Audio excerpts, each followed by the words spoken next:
പരീക്ഷയുടെ സമയത്തൂടെ നമ്മൾ കടന്നു പോകുന്നു അല്ലേ? പരീക്ഷ കഴിഞ്ഞാലും പരീക്ഷയുടെ സമയത്ത് എല്ലാവരും നമ്മളോട് ചോദിക്കുക എന്താണോ, എടാ എത്ര മാർക്കാടാ, എത്ര മാർക്ക് കിട്ടി, ഫുൾ A+ ആണോ, എന്താ മാർക്ക് കുറഞ്ഞ്? ഇതിനപ്പുറത്തേക്ക് നമ്മുടെ ഒരു മാനസികാവസ്ഥയുണ്ട് അല്ലേ? നമ്മളൊക്കെ വിദ്യാർത്ഥികളാണ്, കുട്ടികളാണ്. എടാ നീ ഓക്കെ ആണോ, നീ കൃത്യമായി പഠിക്കുന്നുണ്ടോ, അല്ലെങ്കിൽ നിന്റെ മനസ്സ് ഓക്കെയാണോ, നിനക്ക് കുഴപ്പമൊന്നുമില്ലല്ലോ, പഠിക്കാൻ കഴിയുന്നില്ലേ, ഏതെങ്കിലും ഭാഗം പഠിക്കുമ്പോൾ ബുദ്ധിമുട്ടുണ്ടോ, ടെൻഷനുണ്ടോ? ഇതൊന്നും പലരും ചോദിക്കാറില്ല. എല്ലാവർക്കും അറിയേണ്ടത് നമ്മുടെ മാർക്കാണ്. ഫുൾ A+ ആണോ, എത്ര കിട്ടി, 80-ൽ 80 ആണോ, ഫുൾ മാർക്കാണോ, എന്തേ ആ മാർക്ക് കുറഞ്ഞ്, എന്തേ ഈ മാർക്ക് കുറഞ്ഞ്? നമ്മളൊരു മാനസികാവസ്ഥ, നമ്മളിതിന് ഓക്കെ ആണോ എന്ന് ആരും ചോദിക്കാറില്ല. അത് ആരും കുറ്റം വേണ്ട കാര്യമൊന്നുമില്ല കേട്ടോ, അത് സൊസൈറ്റി അങ്ങനെയാണ്. അതുകൊണ്ട് നമ്മളെ മെന്റൽ സ്ട്രെങ്ത് ശക്തിപ്പെടുത്തുന്നത് നമ്മളാണ്. ഈ ഒരു സമയത്ത് നിങ്ങൾക്ക് ഏറ്റവും കൂടുതൽ പേടി വരുന്ന സാധനമാണ് പരീക്ഷാ പേടി. ശരിക്കും ഇങ്ങനെ ഒരു പരീക്ഷാ പേടി എന്നൊരു സാധനം ഉണ്ടോ? ഞാൻ ഇന്ന് ഈ വീഡിയോ ചെയ്യാനുള്ള ഏറ്റവും പ്രധാനപ്പെട്ട കാരണം, ഇന്നലെ എനിക്കൊരു കുട്ടി, അതായത് നമ്മുടെ +2 കഴിഞ്ഞ പിന്നെ നമ്മുടെ ഒരു സീനിയർ സ്റ്റുഡൻറ്റാണ്, നമ്മുടെ ഒരു എജുപോൻ്റെ ഫാമിലിയിൽ ഉണ്ടായിരുന്ന ഒരു കുട്ടിയാണ്. ആ കുട്ടി എനിക്ക് മെസ്സേജ് അയക്കുകയാണ്, സാറേ ഞാനൊരു സംശയം ചോദിച്ചോട്ടെ സാറേ, എൻ്റെ ഡിഗ്രിയുടെ സെം എക്സാം ആയിരുന്നു, ഞാൻ ഇന്നലെ പരീക്ഷ എഴുതാൻ പോയില്ല സാറേ, എനിക്ക് എൻ്റെ കോഴ്സ് ഇനി കണ്ടിന്യൂ ചെയ്യാൻ സാധിക്കും, അല്ലെങ്കിൽ എനിക്ക് ഡിഗ്രി പോകുന്നതിന് വല്ല ബുദ്ധിമുട്ടുണ്ടോ? കുട്ടി അറിയില്ല. അപ്പം ഞാൻ പറഞ്ഞു, നീ എന്ത് വിഡിതാ നീ ചെയ്ത്? പരീക്ഷയെ പേടിച്ച് ആ കുട്ടി പരീക്ഷ എഴുതാൻ പോയില്ല. ഇനി ആ ഡിഗ്രി, അപ്പം ഞാൻ പറഞ്ഞു സപ്ലൈ ചെയ്താൽ മതി, അടുത്ത വർഷം പരീക്ഷ സപ്ലൈ ചെയ്ത് വേറെ കുഴപ്പമൊന്നും വരാനില്ല എന്ന് പറഞ്ഞു. അപ്പം ഇത് പരീക്ഷ പേടി ആ കുട്ടി, അതായത് നിങ്ങൾ ഒരു പ്രായപൂർത്തിയായി 19 വയസ്സുള്ള കുട്ടിക്ക് പോലും ഈ ഒരു ടെൻഷൻ ഉണ്ടെങ്കിൽ നിങ്ങളൊക്കെ അവസ്ഥ എന്തായിരിക്കും? അതുകൊണ്ടാണ് എന്താണ് ഈ ഒരു പരീക്ഷ പേടിയുടെ യാഥാർത്ഥ്യം എന്ന് നിങ്ങളിലേക്ക് എത്തിക്കാൻ ഞാൻ ഈ ഒരു ചെറിയ വീഡിയോ ചെയ്യുന്നു. ഈ വീഡിയോ മുഴുവൻ കണ്ടു കഴിഞ്ഞാൽ നിങ്ങൾക്ക് മനസ്സിലാവും എനിക്ക് പരീക്ഷ പേടിയുണ്ടോ, ഈ പരീക്ഷ പേടി എന്ന് പറഞ്ഞു കഴിഞ്ഞാൽ ഞാൻ എക്സ്ട്രാ ഉണ്ടാക്കുന്ന സാധനമാണോ, അല്ലെങ്കിൽ എൻ്റെ പ്രോബ്ലം ആണോ എന്നുള്ളത്. പ്രധാനമായും 3 കാര്യങ്ങളാണ് ഞാനിവിടെ പ്രധാനമായി റൈസ് ചെയ്യുന്ന കാര്യങ്ങൾ. പരീക്ഷ പേടി, നിങ്ങളിലേക്ക് ആ പരീക്ഷ പേടി എന്നൊരു സാധനം നിങ്ങൾക്ക് ഉണ്ടാക്കാൻ കാരണക്കാരായ 3 ആളുകൾ. അതിൽ ഒന്നാമത്തെ എന്താ പറയുക, നിങ്ങൾക്ക് നിങ്ങളുടെ പ്രഷറാണ്. നിങ്ങൾ നന്നായി പഠിച്ചിട്ടൊക്കെ ഉണ്ടായിരിക്കും, പക്ഷെ എന്താണ് പ്രഷർ ടു പെർഫോം.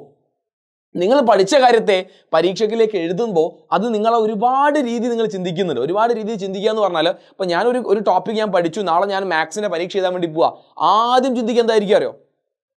എൻ്റെ പാരൻസ് അവരെന്നെ വഴക്ക് പറയും മാർക്ക് കുറഞ്ഞാൽ, അല്ലെങ്കിൽ സൊസൈറ്റി. അപ്പോൾ നമുക്ക് ഒരുപാട് ഫാക്ടേഴ്സ് ഉണ്ട്. കാരണം നമ്മൾ പരീക്ഷ എഴുതുമ്പോൾ അത് ഇന്നത്തെ കാലം, പണ്ടൊന്നും ഈ ഒരു വിഷയമല്ലായിരുന്ന, ഇന്നത്തെ കാലത്തെ പരീക്ഷ എന്ന് പറയുന്നത് ഒരു പെർഫോമൻസ് പോലെ മാറിയിട്ടുണ്ട്. നമ്മളെ പെർഫോമൻസ് അളക്കാൻ ഒരുപാട് ആളുകൾ പുറത്തിരിക്കുന്നുണ്ട്. ആ രീതിയിലാണ് ഇന്ന് നമ്മൾ പരീക്ഷയെ കാണുന്നതും ഇന്നത്തെ സൊസൈറ്റി പരീക്ഷയെ കാണുന്നതും. പരീക്ഷ എഴുതാൻ വേണ്ടി പോവാണ്, അവനെന്തോ പിന്നെ പ്രോഗ്രാമിൽ പെർഫോം ചെയ്യാൻ വേണ്ടി പോവാ, അവൻ മറ്റേ നമ്മൾ ഐഡിയ സ്റ്റാർസിങ്ങളൊക്കെ പാടാൻ വേണ്ടി പോകുമ്പോൾ ജഡ്ജ്മെന്റ് എടുക്കാനും അതിന് SMS വയ്ക്കാൻ ആൾക്കാർ നിൽക്കില്ലേ, ആ രീതിയിലേക്ക് ഇന്ന് എന്ത് ചെയ്യുന്നുണ്ട്, പരീക്ഷകൾ മാറുന്നുണ്ട്. ഒരു ഗ്ലാമർ രീതിയിലേക്ക് പരീക്ഷ നമ്മൾ കാണുന്നുണ്ട്. പല ആളുകളും സൊസൈറ്റി ഒക്കെ നോക്കി കാണുക, എന്താണ് പരീക്ഷ പേടി, മാത്സ് പരീക്ഷ എഴുതാൻ വേണ്ടി പോയുള്ളവൻ നോക്കട്ടെ അവൻ എത്ര മാർക്ക് കിട്ടും, അവൻ എങ്ങനെയുണ്ട്, ഈ രീതിയിലേക്ക് ഒരു പെർഫോമൻസ് ആയിട്ട് എക്സാം മാറുമ്പോൾ ചുറ്റുള്ള ആൾക്കാർ ഇങ്ങനെ നോക്കിക്കൊണ്ടേയിരിക്കുക. അപ്പോൾ നമുക്ക് പ്രഷർ കൂടുക, ഇതെങ്ങനെ എഴുതുക, അവരും എവിടെ മാർക്ക് പറഞ്ഞാൽ പാരൻസ് ചീത്ത പറയോ, സൊസൈറ്റി ചീത്ത പറയോ, ഫ്രണ്ട്സും ബാക്കി ടീച്ചേഴ്സ് ഇവരെല്ലാവരും ഇത് കാണുമല്ലേ പേപ്പർ, മാർക്ക് പറഞ്ഞാൽ അവരെന്തെങ്കിലും പറയോ, എന്നെ കഴിച്ചാൽ എനിക്കത് നാണക്കേടാണോ? ഇതാണ് ഒന്നാമത്തെ കാര്യം. എൻ്റെ പൊന്നു മക്കളെ, ഈ കാര്യം നിങ്ങൾ ചിന്തിക്കേ വേണ്ട. ഞാൻ എപ്പോഴും പറയുന്നൊരു കാര്യമുണ്ട്, ഇന്ന് നാളെ പറ്റി ചിന്തിക്കാൻ ഓവർ തിങ്ക് ചെയ്യാൻ തുടങ്ങിക്കഴിഞ്ഞാൽ പിന്നെ അതിന് നേരം ഉണ്ടാവും. ഇപ്പോൾ തൽക്കാലം പരീക്ഷ കഴിയുന്നവരെ അതൊന്നുമില്ല, നിങ്ങൾ പഠിക്കുന്നു, നിങ്ങൾ പരീക്ഷ എഴുതുന്നു, പരീക്ഷ ആളിന്ന് പോരുന്നു. ഒന്നാമത്തെ കാര്യം ഇതാണ്. ഏറ്റവും കൂടുതൽ പ്രഷർ നിങ്ങളിലേക്ക് എത്തിക്കുന്നത്, നിങ്ങൾ പരീക്ഷാ പേടിയിലേക്ക് എത്തിക്കുന്ന കാര്യം ഇതാ. മറ്റുള്ളവർ എന്നെ പറ്റി എന്തു ചിന്തിക്കും, എൻ്റെ പെർഫോമൻസിനെ പറ്റി അവരെന്ത് ചിന്തിക്കും? തൽക്കാലം അവരെ പറ്റി ചിന്തിക്കല്ല, നിങ്ങളെ പറ്റി ഒന്ന് ചിന്തിക്കും. രണ്ടാമത്തെ കാര്യം പറയട്ടെ. രണ്ടാമത്തെ മെയിൻ കാര്യം എന്ന് പറഞ്ഞാൽ ലാക്ക് ഓഫ് പ്രിപ്പറേഷൻ ആണ്. നമ്മൾ കൃത്യമായി പഠിക്കാത്തത് നമ്മൾ പരീക്ഷാ പേടിയിലേക്ക് എത്തിക്കും. കാരണം നമ്മൾ പഠിക്കണം എന്ന് വിചാരിക്കും, പല ഡിസ്ട്രാക്ഷൻ കാരണം എന്ത് ചെയ്യും, നമ്മളെ പഠനം അങ്ങനെ നീണ്ടു പോകും. പല ഡിസ്ട്രാക്ഷൻ. കാരണം പണ്ടത്തെ പോലെ ഒന്നല്ല, പണ്ട് ഞാൻ പറഞ്ഞത് ഒരുപാട് കൊല്ലം മുന്നല്ല കേട്ടോ. ഇന്ന് ഏറ്റവും കൂടുതൽ നമ്മൾ ഡിസ്ട്രാക്ഷനിലേക്ക് സാധനം ഈ മൊബൈൽ ഫോൺ. അത് ആരൊക്കെ എന്തൊക്കെ പറഞ്ഞാലും ഈ മൊബൈൽ ഫോൺ വല്ലാതെ നമ്മളെ ഇൻഫ്ലുവൻസ് ചെയ്ത് കഴിഞ്ഞു. അതുകൊണ്ട് ആ സാധനത്തെ നിങ്ങൾ ഒരല്പം അങ്ങ് നീട്ടി വെക്കാതെ നിങ്ങൾക്ക് പരീക്ഷ കൃത്യമായി പ്രിപ്പയർ ചെയ്യാൻ സാധിക്കില്ല. അതുകൊണ്ട് ലാക്ക് ഓഫ് പ്രിപ്പറേഷനിലേക്ക് നിങ്ങളുടെ ശ്രദ്ധയെ തിരിച്ചുവിടുന്ന ഏറ്റവും പ്രധാനപ്പെട്ട ഫാക്ടറാണ് ഈ മൊബൈൽ ഫോൺ. പിന്നെ നിങ്ങളുടെ ചിലപ്പോൾ വേറെ എന്തെങ്കിലും അമിത ചിന്ത, ചിലപ്പോൾ നിങ്ങളുടെ ഫാമിലി പ്രഷറായിരിക്കാം, വേറെ എന്തെങ്കിലും വിഷയങ്ങളായിരിക്കാം. അപ്പോൾ പരീക്ഷയാണ് വരാൻ വേണ്ടി പോകുന്നത്. എൻ്റെ നമ്പർ 1 പ്രയോറിറ്റി പരീക്ഷയാണ്. എനിക്ക് ഇതേപോലെ ഒരു കുട്ടി മെസ്സേജ്, സാറേ എനിക്ക് പരീക്ഷയ്ക്ക് പഠിക്കാമെന്ന് വെച്ചാൽ പക്ഷേ പഠിക്കാൻ ഇരിക്കാൻ തോന്നുന്നില്ല. അപ്പോൾ ഞാൻ കുട്ടിക്ക് മെസ്സേജ് റിപ്ലൈ കൊടുത്ത സാധനം എന്താണ്, നിന്റെ പ്രയോറിറ്റി പരീക്ഷയല്ല. നിങ്ങൾക്ക് ഒരുപാട് കാര്യങ്ങളുണ്ട്, അതിൽ നമ്പർ 1 പ്രയോറിറ്റി എക്സാം സീസണിൽ നീ പരീക്ഷ കൊടുത്താൽ മാത്രമേ ബാക്കിയെല്ലാം നിന്റെ സെക്കൻഡായി മാറുകയും ബാക്കി എല്ലാ കാര്യത്തിനെയും നീ രണ്ടാമതായി കണക്കാക്കി എന്തിനു മാത്രം പരീക്ഷയ്ക്ക് പഠിക്കാൻ നീ പ്രാധാന്യം കൊടുക്കുകയുള്ളൂ. അപ്പോൾ ആ രീതിയിൽ നിങ്ങൾ എന്ത് ചെയ്യുക, നിങ്ങൾ എക്സാം നിങ്ങൾ പ്രയോറിറ്റി കൊടുക്കണം. എന്നാൽ നിങ്ങൾക്ക് എന്ത് ചെയ്യില്ല, ഈ പരീക്ഷ പിടിവരുന്ന കാര്യങ്ങൾ പ്രിപ്പയർ ചെയ്യും. മൂന്നാമത്തെ വിഷയം എന്താ? മൂന്നാമത്തെ വിഷയമാണ് എന്താണ്, ഫിയർ ഓഫ് അൺനോൺ. അയ്യോ ഇതെനിക്ക് അറിയില്ലല്ലോ, അയ്യോ ഇതെനിക്ക് അറിയില്ലല്ലോ. പണ്ട് ഞാനൊരു തമാശ പറയട്ടെ. ഞങ്ങൾ BEd പഠിക്കുന്ന സമയത്ത് ഞങ്ങളെ വാട്സപ്പ് ഗ്രൂപ്പിൽ മെസ്സേജ് വരും പരീക്ഷയുടെ തലേന്ന്. ഞങ്ങളൊരു ഫ്രണ്ട് ഉണ്ട്, അവൾ സ്ഥിരം ചോദിക്കും, എടാ എല്ലാവരും പഠിച്ചോ, എന്താ സ്ഥിതി, ഞാനൊന്നും പഠിച്ചിട്ടില്ല. നമ്മൾ സ്ഥിരം ഡയലോഗ് അടിക്കുന്ന ആളുകളുണ്ടാവും അല്ലേ. അപ്പോൾ നമ്മളെ സുഹൈൽ സാർ ഉണ്ടല്ലോ, നമ്മളെ ഫിസിക്സ് എടുക്കുന്ന സുഹൈൽ സാർ സ്ഥിരം അങ്ങ് പേടിപ്പിക്കും. ഞാൻ സുഹൈൽ സാറൊക്കെ ഒന്നിച്ച് പഠിച്ചാൽ. അപ്പോൾ സുഹൈൽ സാർ പറയുന്ന ഒരു വാക്കുണ്ട്, ഞങ്ങളെല്ലാവരും പഠിച്ചു, ഇനി അങ്ങ് പരീക്ഷ എഴുതിയാൽ മതി. ഇത് കേട്ടാൽ ആ കുട്ടിക്ക് ടെൻഷനാണ്. കാരണം ബാക്കിയുള്ളവരെല്ലാവരും പഠിച്ചു, ഞാനൊന്നും പഠിച്ചില്ലല്ലോ.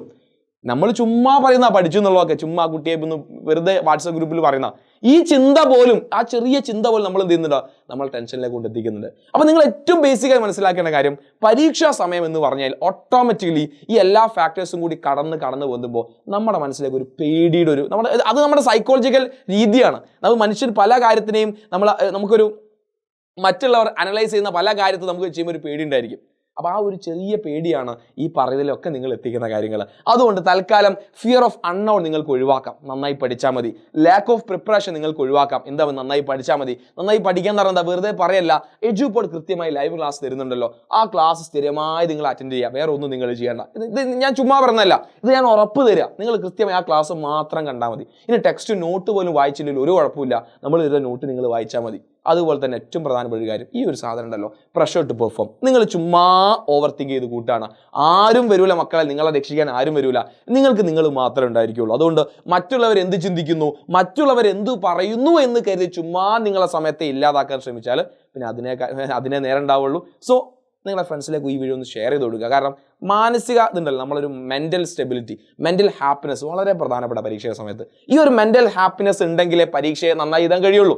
ഇല്ലെങ്കിൽ നമ്മൾ ചുമ്മാ ഓവർ തിങ്ക് ചെയ്ത് നമ്മുടെ നല്ല മനസ്സിനെ, നല്ല ബ്രെയിനെ നശിപ്പിച്ചിട്ട് പരീക്ഷ എഴുതാൻ വേണ്ടി ഇപ്പോൾ എന്തായാലും ചീത്ത ബ്രെയിനായിരിക്കും, നമ്മളവിടെ ഓഫ് ആയിരിക്കും, നമ്മളവിടെ ഓണല്ല, നമുക്കൊന്നും എഴുതാൻ വേണ്ടി കഴിയില്ല. സോ എപ്പോഴും ഒന്ന് ചിന്തിക്കുക, പഠിക്കുക, പ്രിപ്പയർ ചെയ്യുക, പോയി എഴുതുക. വേറെ ഒന്നിനെ പറ്റി നിങ്ങൾ ചിന്തിക്കരുത്.